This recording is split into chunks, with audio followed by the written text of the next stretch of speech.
बिस्मिल्लाहिर्रहमानिर्रहीम। अस्सलामुअलैकुम नाज़रीन कराम, नई वीडियो में आपको खुश आमदीद कहते हैं। आएँ बाएँ शाएँ सब ख़त्म कर दिया है सुप्रीम कोर्ट ने। पहले 15-20 मिनट में या आधे घंटे के अंदर ही पूरे का पूरा सब कुछ जो प्लानिंग की गई थी, मुलाकातें, मीडिया मैनेजमेंट, सब कुछ उलट के रख दिया है। मैं आपको सुप्रीम कोर्ट के 3 जजेस, जिसमें खुद चीफ जस्टिस उमर अता बंदयाल हैं, जिसमें जस्टिस एजाजुल एहसन हैं, जस्टिस मुनीब अख्तर हैं, उनके मुतालिक बताऊंगा कि उन्होंने किस तरीके से आज केस चंद मिनट्स के अंदर ख़त्म कर दिया।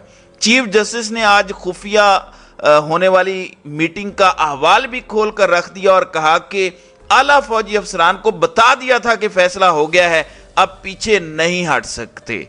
यही वजह है कि जो खुफिया मुलाकात हुई थी, जिसमें जनरल नदीम अंजुम शामिल थे, उनको कोरा जवाब दिया चीफ जस्टिस ने और कहा कि इंतखाबात के लिए दरकार फंड्स फराहम न करने की सूरत में संगीन नतायज हो सकते हैं। चीफ जस्टिस का यह भी कहना था कि इंतजामी उमूर कायमा कमेटी को भिजवाने की कोई मिसाल नहीं मिलती। इंतखाबी अखराजात ज़रूरी नौयत के हैं, गैर अहम नहीं है, जबकि 14 मई करीब आ चुका है। अगर सियासी जमातें एक मौक़िफ़ पर आ जाएं तो अदालत गुंजाइश निकाल सकती है। अब सुप्रीम कोर्ट ने तमाम सियासी जमातों के नुमाइंदगान को सुप्रीम कोर्ट में कल दिन 11:30 बजे तलब कर लिया है। तहरीक इंसाफ और जमात इस्लामी को भी नोटिस जारी किया है और कहा है कि मुज़ाकराती अमल का नतीजा ना निकला तो 14 मई को ही इंतखाबात के फैसले पर अमल दरामद करवाएंगे। इस दौरान अटार्नी जनरल ने एक जो बोंगी मारी, वो ये कहा कि मौजूदा मुल्की हालात इंतखाबात के लिए मौजू नहीं है। तो उस पर जस्टिस एजाजुल एहसन ने कहा कि किस कानून के तहत सुप्रीम कोर्ट ये कह दे कि इलेक्शन इस साल नहीं आइंदा बरस होंगे। तो सुप्रीम कोर्ट ने अच्छा खासा इनका मुंह बंद किया है। इस हवाले से क्या तफसीलात हैं, मैं इस पर एक एक करके बात कर लेता हूं।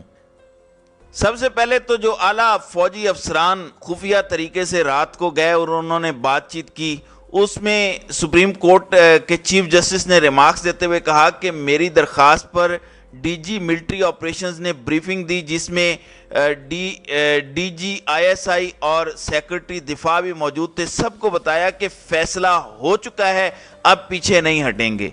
चीफ जस्टिस ने कहा कि मुलाकात में अफसरान को बताया कि दौरान समात ये मामला नहीं उठाया गया। इलेक्शन कमीशन और वजारत दिफा की दरखास्तें फैसले वापस लेने की बुनियाद पर नहीं। इलेक्शन कमीशन ने पहले कहा वसाइल दें, इलेक्शन करवा देंगे, अब कहते हैं मुल्क में अनारकी फैल जाएगी। इलेक्शन कमीशन पूरा मुकदमा दोबारा खोलना चाहता है। वजारत दिफा की रिपोर्ट में अजीब सी इस्तदा की गई है। क्या वजारत दिफा एक साथ इलेक्शन करवाने की इस्तदा कर सकती है? वजारत दिफा की दरख्वास्त नाकाबिल समात है। टीवी पर सुना है वज़रा कहते हैं अक्टूबर में भी इलेक्शन होना नामुमकिन है। 27 मार्च को अदालती कार्रवाई शुरू हुई तो 4 अप्रैल को फैसला आया। पहले 4-3 का मामला था, फिर फुल कोर्ट का, फिर बाईकाट हुआ, लेकिन किसी ने सिक्योरिटी का मसला नहीं उठाया। तो चीफ जस्टिस ने अच्छे तरीके से मुंह पे, जिस तरह कहते हैं ना कि चपेड़े मार मार के लाल किया है, ये इनका हाल किया है। क्योंकि वजारत दिफा की जानिब से जिस तरह की रिपोर्ट पेश की गई है कि जी मुल्क के अंदर हालात ये हैं, मुल्क के अंदर हालात वो हैं, तो चीफ जस्टिस ने कहा कि ये हालात तो जो है वो 1992 से चल रहे हैं। ये हालात तो पाकिस्तान के अंदर दहशतगर्दी तो जो है वो 1992 से है। तो क्या 1992 से इलेक्शंस नहीं होते रहे? बेनज़ीर भुट्टो जो है वो खुदकुश हमले के अंदर हलाक हुई, उनके ऊपर हमला हुआ, लेकिन उसके बावजूद इलेक्शंस होते रहे। तो क्या आपकी ये सारी बातों को मानकर इलेक्शंस जो है वो ख़त्म कर दिए जाएं? फिर जस्टिस एजाजुल एहसन का कहना था कि फंड्स के हवाले से अदालती हुक्म एक से दूसरे इदारे को भेजा जा रहा है। क्या गारंटी है कि 8 अक्टूबर को इलेक्शन हो जाएंगे?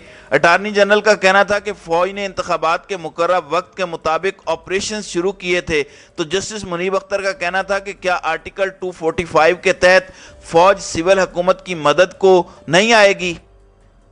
फिर जस्टिस मुनीब अख्तर ने सवाल किया कि क्या 2018 के इंतखाबात में बुनियादी हकूक मुअत्तल थे?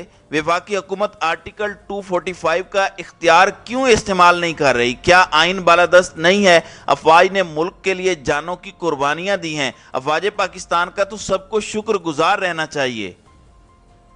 پھر سپریم کورٹ کے اس 3 رکنی بینچ نے جو ہے وہ جواب طلب کرتے ہوئے یہ بھی متنبع کیا کہ فنڈز فراہم نہ کرنے کی صورت میں سنگین نتائج جو ہیں وہ مرتب ہو سکتے ہیں۔ الیکشن کمیشن کہتا ہے کہ اکتوبر تک الیکشن نہیں ہو سکتے، جبکہ الیکشن کمیشن نے پورے ملک میں ایک ساتھ الیکشن کروانے کا بھی کہا ہے، مگر الیکشن کمیشن کی اس بات پر کئی سوالات جنم لیتے ہیں۔ چیف جسٹس نے کہا کہ الیکشن کمیشن کی آبزرویشن کی بنیاد سیکیورٹی کی عدم فراہمی ہے، جبکہ صورتحال یہ ہے کہ دہشت گردی ملک میں 1992 سے جاری ہے، مگر اس کے باوجود 2002، 2008، 2013 اور 2018 میں الیکشن ہوئے۔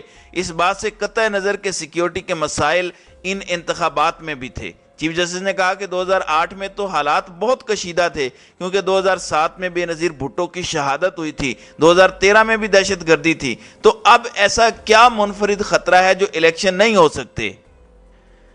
اچھا، حکومت کی جانب سے اٹارنی جنرل جس طرح کے بونگے سوالات کر رہا تھا اور جس طرح کے وہ گفتگو کر رہا تھا، اسے صاف پتہ چل رہا تھا کہ ان کے پاس بات کرنے کو کچھ بھی نہیں ہے۔ ایک موقع پر اس نے جو اٹارنی جنرل ہے، ان کا کہنا تھا کہ کسی کو توقع نہیں تھی کہ 2 صوبوں میں اسمبلیاں پہلے تحلیل ہو جائیں گی۔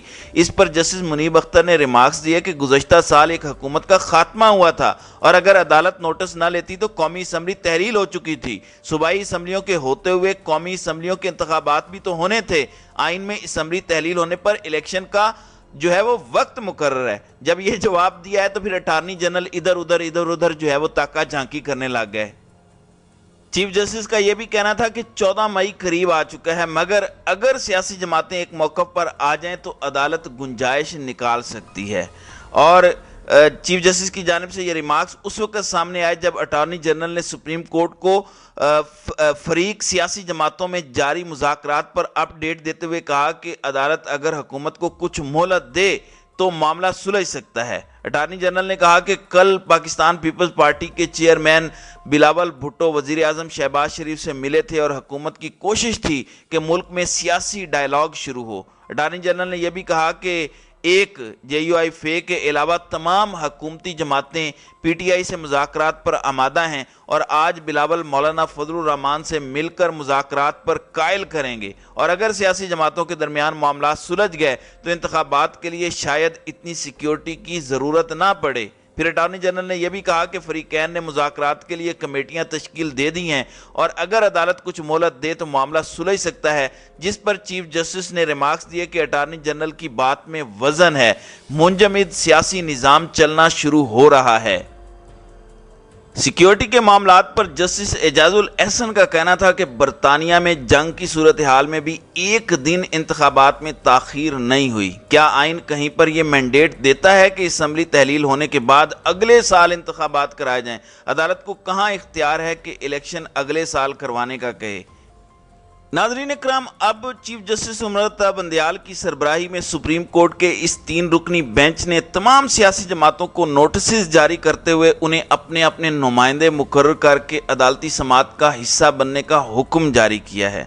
اور سپریم کورٹ نے چیف جسٹس کا یہ کہنا تھا کہ 90 دن کا وقت 14 اپریل کو گزر چکا ہے اور آئین کے مطابق 90 دن میں انتخابات کروانے لازمی ہیں، اور کیونکہ اٹارنی جنرل کی جانب سے یہ موقف پیش کیا گیا ہے، یہ کہا گیا ہے کہ سیاسی جماعتیں آپس میں مل بیٹھ کر جو ہے وہ ایک وقت میں الیکشنز کے لیے جو ہے وہ تیار ہو سکتی ہیں، تو چیف جسٹس نے اس کے لیے جو ہے وہ نوٹسز جاری کرنے کے بعد سماعت جو ہے وہ کل 11:30 بجے تک ملتوی کر دی ہے، اور تمام سیاسی جماعتوں کو اب جو ہے وہ کل تک کا ٹائم دے دیا ہے، اور کل جو ہے اگر سپریم کورٹ جو ہے اس کے اندر PTI اور دیگر تمام جماعتیں ایک ہی موقف لے کر پیش ہو جاتی ہیں کہ فلاں وقت میں ہم الیکشنز کروائیں گے تو ٹھیک ہے، ورنہ بقول chief justice of Pakistan supreme court 14 مئی کو ہر صورت الیکشنز کروائے گی پنجاب کے اندر۔ تو یہ اس وقت کی اپڈیٹس ہیں۔